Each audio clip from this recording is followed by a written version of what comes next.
अगर एक मरुस्थल में आप हों और पानी आपको न मिले और प्यास बढ़ती चली जाए और वो घड़ी आ जाए कि आप अब मरने को हैं और अगर पानी नहीं मिलेगा तो आप जी नहीं सकेंगे, अगर कोई उस वक्त आपको कहे कि हम ये पानी देते हैं लेकिन पानी दे के हम जान ले लेंगे आपकी, यानी जान के मूल्य पर हम पानी देते हैं, आप उसको भी लेने को राजी हो जाएंगे, क्योंकि मरना तो है। प्यासे मरने की बजाय तृप्त होकर मर जाना बेहतर है। उतनी जिज्ञासा, उतनी आकांक्षा जब आपके भीतर पैदा होती है तो उस जिज्ञासा और आकांक्षा के दबाव में आपके भीतर का बीज टूटता है और उसमें से अंकुर निकलता है। बीज ऐसे ही नहीं टूट जाते हैं, उनको दबाव चाहिए, उनको बहुत दबाव चाहिए, बहुत उत्ताप चाहिए, तब उनकी सख्त खोल टूटती है और उसके भीतर से कोमल पौधे का जन्म होता है। हम सबके भीतर भी बहुत सख्त खोल है और जो भी उस खोल के बाहर आना चाहते हैं अकेले कुतूहल से नहीं आ सकेंगे। इसलिए स्मरण रखें, जो मात्र कुतूहल से इकट्ठे हुए हैं वे मात्र कुतूहल को लेकर वापस लौट जाएंगे, उनके लिए कुछ भी नहीं हो सकेगा। जो दर्शक की भांति इकट्ठे हों वे दर्शक की भांति ही वापस लौट जाएंगे, उनके लिए कुछ भी नहीं हो सकेगा। इसलिए प्रत्येक अपने भीतर पहले तो ये ख्याल कर ले उसमें प्यास है,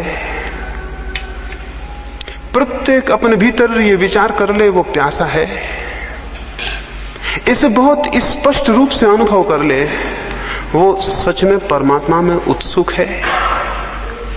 उसकी कोई उत्सुकता है सत्य को, शांति को, आनंद को उपलब्ध करने के लिए? अगर नहीं है तो वो समझे कि वो जो भी करेगा उस करने में कोई प्राण नहीं हो सकते, वो निष्प्राण होगा। और तब फिर उस निष्प्राण चेष्टा का अगर कोई फल ना हो तो साधना जिम्मेवार नहीं होगी, आप स्वयं जिम्मेवार होंगे। इसलिए पहली बात अपने भीतर अपने प्यास को खोजना और उसे स्पष्ट कर लेना है। आप सच में कुछ पाना चाहते हैं,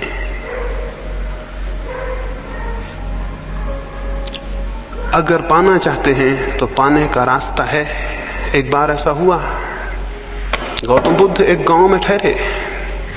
एक व्यक्ति ने उनको आके कहा कि आप रोज कहते हैं कि हर एक व्यक्ति मोक्ष पा सकता है, लेकिन हर एक व्यक्ति मोक्ष पा क्यों नहीं लेता है?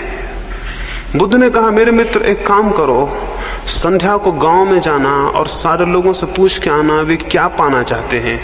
एक फहरिस्त बनाओ, हर एक का नाम लिखो और उसके सामने लिख लाना उनकी आकांक्षा क्या है। वो आदमी गांव में गया, उसने जाके पूछा, उसने एक एक आदमी को पूछा, थोड़े से लोग थे उस गांव में, उन सब ने उत्तर दिए। वो सांझ को वापस लौटा, उसने बुद्ध को आके वो फेहरिस्त दी। बुद्ध ने कहा, इसमें कितने लोग मोक्ष के आकांक्षी हैं? वो बहुत हैरान हुआ, उसमें एक भी आदमी ने अपनी आकांक्षा में मोक्ष नहीं लिखाया था। बुद्ध ने कहा, हर एक आदमी पा सकता है ये मैं कहता हूं, लेकिन हर एक आदमी पाना चाहता है ये मैं नहीं कहता।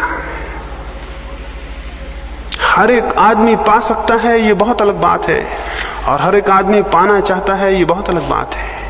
अगर आप पाना चाहते हैं तो ये आश्वासन माने, अगर आप सच में पाना चाहते हैं तो इस जमीन पर कोई ताकत आपको रोकने में समर्थ नहीं है, और अगर आप नहीं पाना चाहते तो इस जमीन पर कोई ताकत आपको देने में भी समर्थ नहीं है। तो सबसे पहली बात, सबसे पहला सूत्र जो स्मरण रखना है वो ये कि आपके भीतर एक वास्तविक प्यास है। अगर है तो आश्वासन माने कि रास्ता मिल जाएगा, और अगर नहीं है तो कोई रास्ता नहीं है। आपकी प्यास आपके लिए रास्ता बनेगी। दूसरी बात जो मैं प्रारंभिक रूप से यहां कहना चाहूं वो ये है, बहुत बार हम प्यासे भी होते हैं किन्हीं बातों के लिए, लेकिन हम आशा से भरे हुए नहीं होते हैं। हम प्यासे होते हैं लेकिन आशा नहीं होती। हम प्यासे होते हैं लेकिन निराश होते हैं, और जिसका पहला कदम निराशा में उठेगा उसका अंतिम कदम निराशा में समाप्त होगा। इसे भी स्मरण रखें, जिसका पहला कदम निराशा में उठेगा उसका अंतिम कदम भी निराशा में समाप्त होगा। अंतिम कदम अगर सफलता और सार्थकता में जाना है तो पहला कदम बहुत आशा में उठना चाहिए। तो इन 3 दिनों के लिए आपसे कहूंगा, यूं तो पूरे जीवन के लिए कहूंगा, एक बहुत आशा से भरा हुआ दृष्टिकोण। क्या आपको पता है बहुत कुछ इस पर निर्भर करता है आपके चित्त का। क्या आप आशा से भर के किसी काम को कर रहे हैं या निराशा से? अगर आप पहले से निराश हैं तो आप अपने ही हाथ से उस डगाल को काट रहे हैं जिस पर आप बैठे हुए हैं। तो मैं आपको ये कहूं, साधना के संबंध में बहुत आशा से भरा हुआ होना बड़ा महत्वपूर्ण है। आशा से भरे हुए होने का मतलब यह है कि अगर इस जमीन पर किसी भी मनुष्य ने सत्य को कभी पाया है, अगर इस जमीन पर मनुष्य के इतिहास में कभी भी कोई मनुष्य आनंद को और चरम शांति को उपलब्ध हुआ है, तो कोई भी कारण नहीं है कि मैं उपलब्ध क्यों नहीं हो सकूंगा।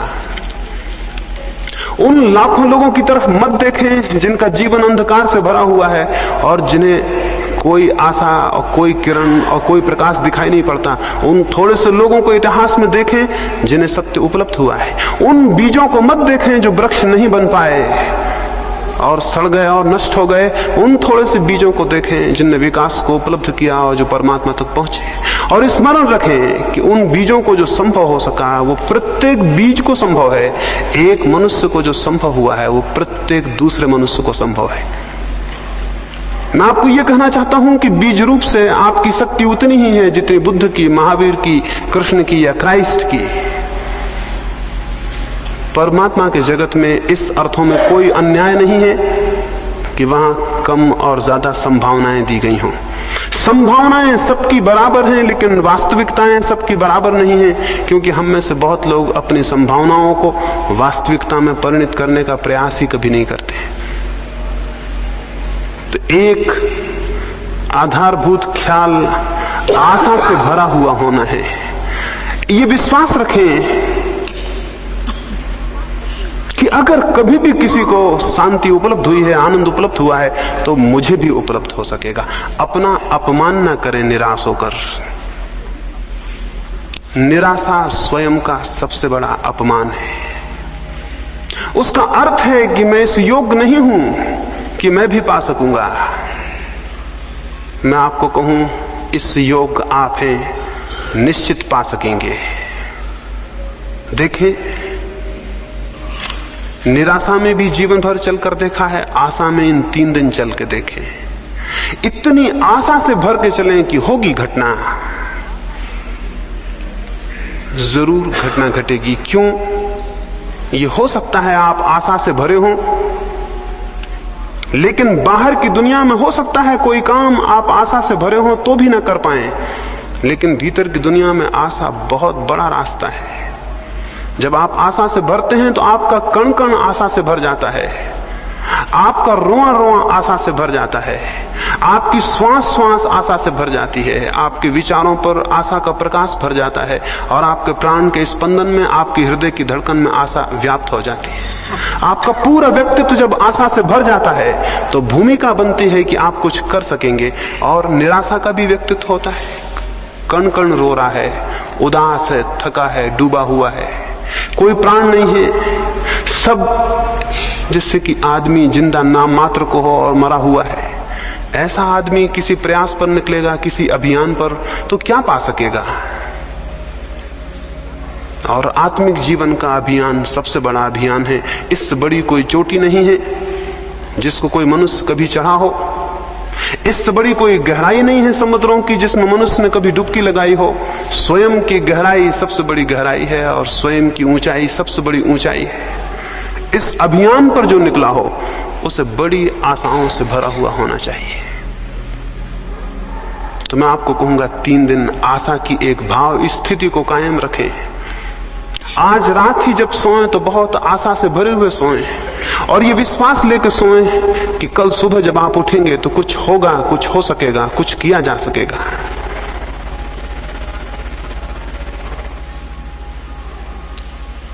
दूसरी बात मैंने कही, आशा का एक दृष्टिकोण। आशा के इस दृष्टिकोण के साथ ही ये भी आपको स्मरण दिला दूं, इन पीछे कुछ वर्षों के अनुभव से इस नतीजे पर पहुंचा हूं कि हमारी निराशा इतनी गहरी है कि जब हमें कुछ मिलना भी शुरू होता है तो निराशा के कारण दिखाई नहीं पड़ता। अभी मेरे पास एक व्यक्ति आते थे, वो अपनी पत्नी को मेरे पास लाए। उन्होंने पहले दिन जब वो आए थे तो मुझे कहा कि मेरी पत्नी को नींद नहीं आती, बिल्कुल नींद नहीं आती बिना दवा के, और दवा से भी 3-4 घंटे से ज्यादा नींद नहीं आती। और मेरी पत्नी भयभीत है, अनजाने भय उसे परेशान किए रहते हैं। घर के बाहर निकलती है तो डरती है, घर के भीतर होती है तो डरती है कि मकान ना गिर जाए। अगर पास में कोई ना हो तो घबराती है कि अकेले में कहीं मृत्यु ना हो जाए, इसलिए पास में कोई होना ही चाहिए। रात को सब दवाइयां अपने पास में रख के सोती है कि बीच रात में कोई खतरा ना हो जाए। वो मुझे अपनी पत्नी की ये भय की और निराशा की हालत बताए। मैंने उनको कहा कि ध्यान का ये छोटा सा प्रयोग शुरू करिए, लाभ होगा। उन्होंने प्रयोग शुरू किया। 7 दिन बाद वो मुझे मिले। मैंने उनसे पूछा क्या हुआ, कैसा है? वो बोले अभी कुछ खास नहीं हुआ, बस नींद भर आने लगी है। उन्होंने मुझसे कहा अभी कुछ खास नहीं हुआ, बस नींद भर आने लगी है। 7 दिन बाद वो मुझे फिर मिले। मैंने उनसे पूछा क्या हुआ? बोले अभी कुछ खास नहीं हुआ, थोड़ा सा भय दूर हो गया है। वो 7 दिन बाद मुझे फिर मिले। मैंने उनसे पूछा कुछ हुआ? वो बोले अभी कुछ विशेष तो नहीं हुआ, ये थोड़ी नींद आ जाती है, भय कम हो गया, दवाइयां अपने पास नहीं रखती, और कुछ खास नहीं हुआ। इसको मैं निराशा की दृष्टि कहता हूं। और ऐसे आदमी को कुछ हो भी जाए तो उसे पता नहीं चलेगा। ये दृष्टि तो बुनियाद से गलत है। इसका तो मतलब है इस आदमी को कुछ हो नहीं सकता, अगर हो भी जाए तो भी उसे कभी पता नहीं चलेगा कि कुछ हुआ। और बहुत कुछ हो सकता था जो कि रुक जाएगा। तो आशा के इस दृष्टिकोण के साथ साथ प्रसंगवशात मैं आपसे ये कहूं, इन 3 दिनों में जो घटित हो उसको स्मरण रखें, और जो घटित ना हो उसको बिल्कुल स्मरण ना रखें। इन 3 दिनों में जो घटित हो उसको स्मरण रखें, और जो घटित ना हो, जो ना हो पाए, उसे बिल्कुल स्मरण ना रखें। स्मरणीय वो है जो घटित हुआ हो, थोड़ा सा कण भी अगर लगे शांति का, उसको पकड़ें। वो आपको आशा देगा और गतिमान करेगा। और अगर आप उसको पकड़ते हैं जो नहीं हुआ, तो आपकी गति अवरुद्ध हो जाएगी, और जो हुआ है वो भी मिट जाएगा। तो इन 3 दिनों में ये भी स्मरण रखें कि इन ध्यान के प्रयोगों में जो थोड़ा सा आपको अनुभव हो उसको स्मरण रखें, उसको आधार बनाएं आगे के लिए। जो न हो उसको आधार ना बनाएं। मनुष्य जीवन भर इसी दुख में रहता है। जो उसे मिलता है उसे भूल जाता है, और जो उसे नहीं मिलता उसका स्मरण रखता है। ऐसा आदमी गलत आधार पे खड़ा है। वैसा आदमी बने जिससे जो मिला है उसे स्मरण रखे और उस आधार पे खड़ा हो। अभी मैं पढ़ता था, एक व्यक्ति ने किसी को कहा कि मेरे पास कुछ भी नहीं है, मैं बहुत दरिद्र हूं। उस दूसरे व्यक्ति ने कहा कि अगर तुम दरिद्र हो, एक काम करो, मैं तुम्हारी बाईं आंख चाहता हूं, इसके मैं 5000 रुपए देता हूं। तुम 5000 रुपए ले लो, बाईं आंख दे दो। उस आदमी ने कहा ये मुश्किल है, मैं बाईं आंख नहीं दे सकता। उसने कहा मैं 10,000 रुपए देता हूं, दोनों आंखें दे दो। उसने कहा 10,000 फिर भी मैं नहीं दे सकता। उसने कहा मैं तुम्हें 50,000 रुपए देता हूं, तुम अपनी जान मुझे दे दो। उसने कहा यह असंभव, मैं नहीं दे सकता। उस आदमी ने कहा तब तो तुम्हारे पास बहुत कुछ है जिसका बहुत दाम है। तुम्हारे पास 2 आंखें हैं जिनको तुम 10,000 में देने को राजी नहीं हो, लेकिन तुम कह रहे थे मेरे पास कुछ भी नहीं है। मैं उस आदमी और उस विचार की बात आपसे कह रहा हूं। जो आपके पास है उसको स्मरण रखें, और जो साधना में मिले, थोड़ा सा रत्ती भर भी मिले, उसे स्मरण रखें। उसकी विचार करें, उसकी चर्चा करें। उसके आधार से और मिलने का रास्ता बनेगा, क्योंकि आशा बढ़ेगी। और जो नहीं मिला, एक महिला मेरे पास आती थी, पढ़ी लिखी हैं, एक कॉलेज में प्रोफेसर हैं, संस्कृत की विद्वान हैं। वो मेरे पास आती थी। एक 7 दिन का प्रयोग चलता था ध्यान का, उसमें आती थी। पहले दिन वो प्रयोग करने के बाद उठी और बाहर जाके मुझसे कहीं क्षमा करें, अभी मुझे आज कोई ईश्वर के दर्शन नहीं हुए। पहले दिन वो प्रयोग किए और बाहर जाके मुझसे कहीं क्षमा करें, अभी मुझे कोई ईश्वर के दर्शन नहीं हुए। मैंने कहा अगर ईश्वर के दर्शन हो जाते तो ही खतरे की बात होती। क्योंकि इतना सस्ता जो ईश्वर मिल जाए उसे फिर शायद आप किसी मतलब का भी ना समझते। और मैंने उनसे कहा कि जो ये आकांक्षा करे कि वो 10 मिनट आंख बंद करके बैठ गया है इसलिए ईश्वर को पाने का हकदार हो गया है, उससे ज्यादा मूढ़तापूर्ण और कोई वृत्ति और विचार नहीं हो सकता। तो मैं आपसे ये कहता हूं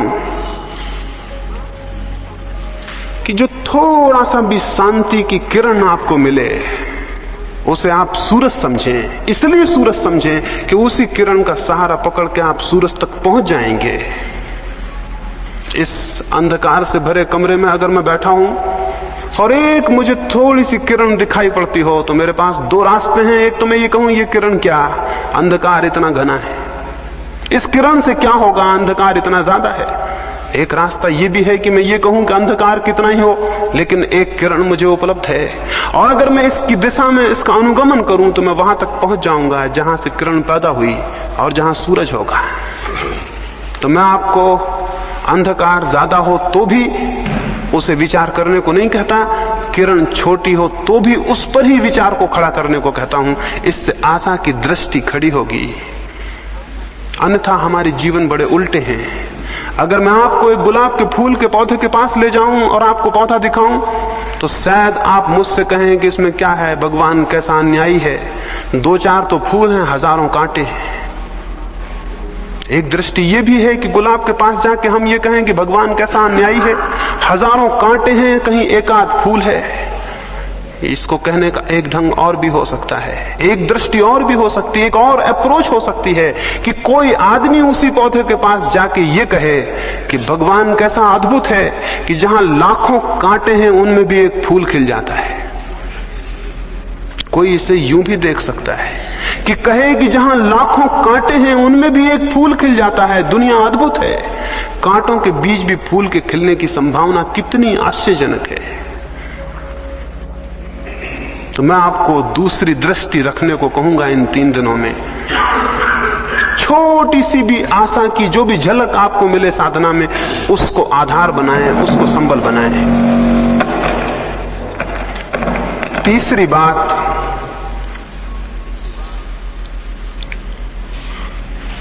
साधना के इन 3 दिनों में आपको ठीक वैसे ही नहीं जीना है जैसा आप आज सांझ तक जीते रहे हैं। मनुष्य बहुत कुछ आदतों का यंत्र है।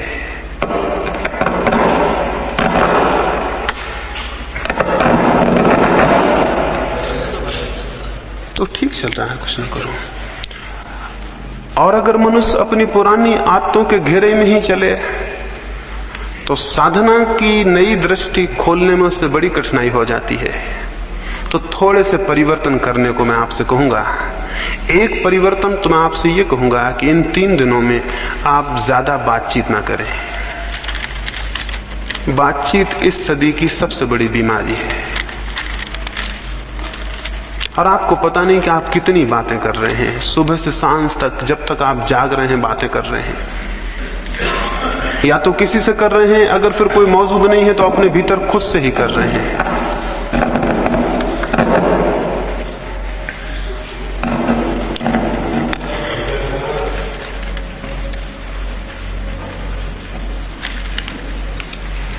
इन 3 दिनों में इसका बहुत सजग प्रयास करें कि आपकी बातचीत की जो बहुत यांत्रिक आदत है वो ना चले। एक ही कर देना, उसे बंद कर दें। एक ही कर देना। आदत है हमारी, ये साधक के जीवन में बहुत संघातक है। इन 3 दिनों में मैं चाहूंगा आप कम से कम बात करें, और जो बात भी करें वो बात भी अच्छा हो कि आपकी वही सामान्य ना हो जो आप रोज करते हैं। आप क्या रोज बातें कर रहे हैं, उसका कोई बहुत मूल्य है? आप उसे नहीं करेंगे तो कोई नुकसान है? जिसको आप कर रहे हैं उसका अगर नहीं उसे बताएंगे कोई अहित है? इन 3 दिनों में स्मरण रखें कि हमें किसी से कोई विशेष बात नहीं करनी है। बहुत अद्भुत लाभ होगा। अगर कोई थोड़ी बहुत बात आप करें भी अच्छा हो कि वो साधना से ही संबंधित हो और कुछ ना हो। अच्छा तो यह है कि ना ही करें, ज्यादा से ज्यादा समय मौन को रखें। वो भी जबरदस्ती मौन रखने को नहीं कहता हूं कि आप बिल्कुल बोलें ही ना या लिख के बोलें।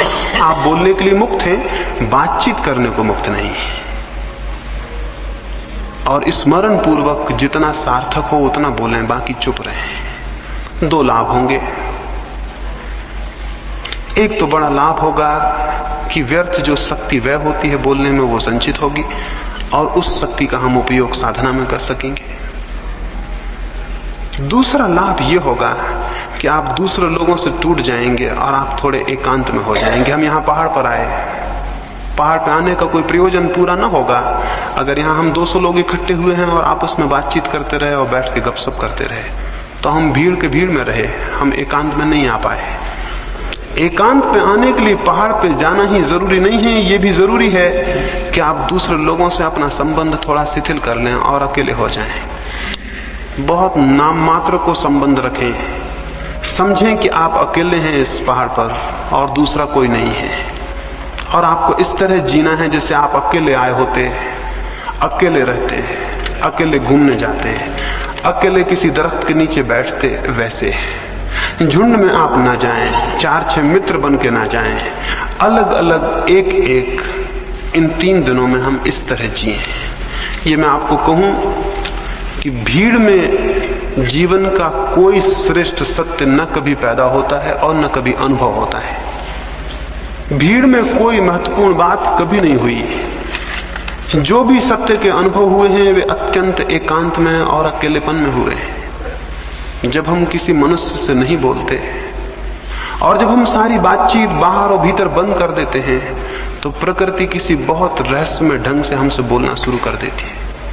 वो शायद हमसे निरंतर बोल रही है, लेकिन हम अपनी बातचीत में इतने व्यस्त हैं कि वो धीमी सी आवाज हमें सुनाई नहीं पड़ती। हमें अपनी सारी आवाज बंद कर देनी होगी ताकि हम उस अंतश्चेतन की आवाज को सुन सकें जो प्रत्येक के भीतर चल रही है। तो इन 3